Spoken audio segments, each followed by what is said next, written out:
Naka-harvest tayo ng panlahok sa sinigang na hipon. Ito sa taas sa aking mga tanim na gulay. Oh, pechay muna. Pechay. And then, meron tayo ditong labanus. Ang laki na ng labanus ko. Bubunutin na po natin ito. Ilalahok natin sa sinigang na hipon. Okay? Ito na. Bubunutin ko na po. Wow, ang laki na. Labanos. Magbubunot pa po tayo ng petsa. Isa pa ito. Ito pa po.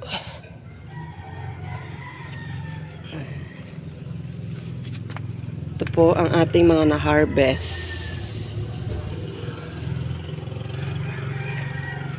Ito po ang ating mga na-harvest ngayon sa ating garden dito sa rooftop. At ilasab natin sa sinigang na hipon. Ayan, meron po tayong malunggay. Meron pa po tayo dito. Maliliit pa po sila. Isa pa po, harvest pa po tayo ng isa pa. Ito, isang radish pa. Oh. Ito po.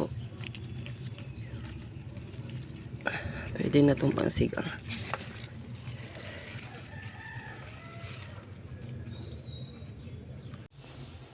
Ito na po yung na-harvest natin sa taas. Sabi nga, kapag may itinanim, may ilalahok sa lulutuin.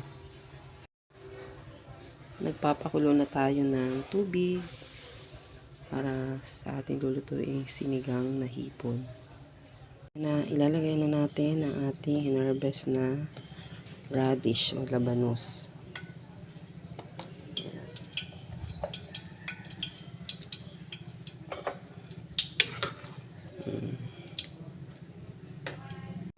Okay, ilagay na natin ang ating hipon. Ito ang ating main dish. Ang hipon. Ayan. Sabay na rin natin yung ating na-harvest na pechay sa taas. Ito.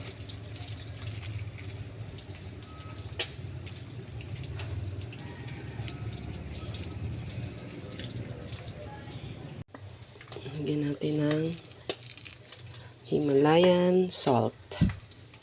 Ito. Haluin. Natin ulit. Ayan.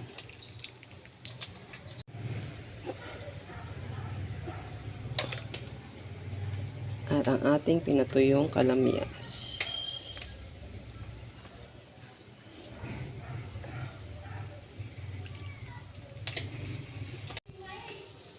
Ilagay na rin natin ang ating kangkong.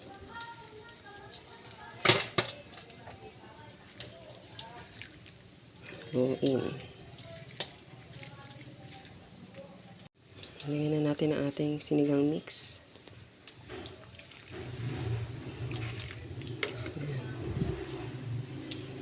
Ayan, ready na ito para sa ating breakfast.